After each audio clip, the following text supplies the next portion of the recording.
Hi there. In this video, I'm going to go over grid settings.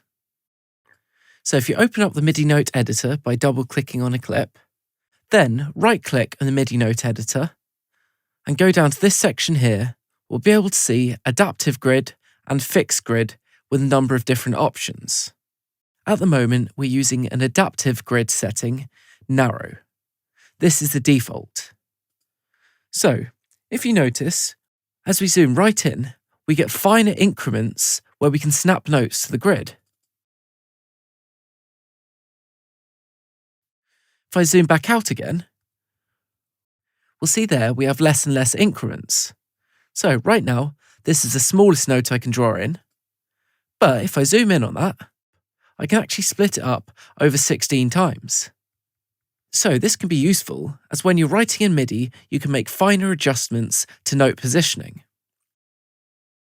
So we do have other adaptive grid settings, and the amount of note increments there are vary depending on the zoom once again. Right, let's look at something else. Let's look at fixed grid.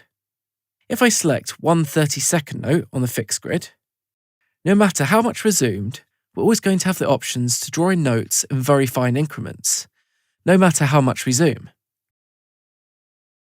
If I choose a different one, for example, half a bar, you can see there we've only got 2 grid markers in each bar.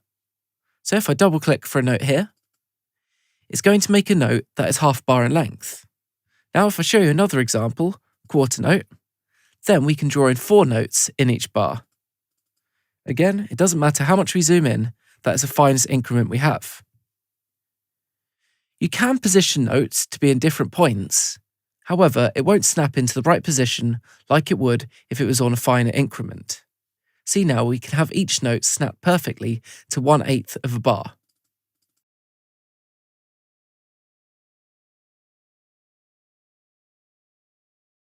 In this MIDI clip, I could just set it to 4 bars or even 8 bars, because this is an 8-bar clip and each note is being held the whole time. So if I was to double click to draw a new note in now, it will be 8 bars in length. If I went over to this arpeggiated part here, you'll see there if we chose fixed grid on a large amount, we just wouldn't be able to draw the notes in as finely as we need to. So, depending what type of part you're writing in will determine which grid setting you should choose. This is why adaptive grid is often a good option. So I hope you now understand how you can adjust the grid settings in Ableton Live. I wanted to show you this before I go over quantizing, as it should help you understand how this feature works a little better. Thanks for watching.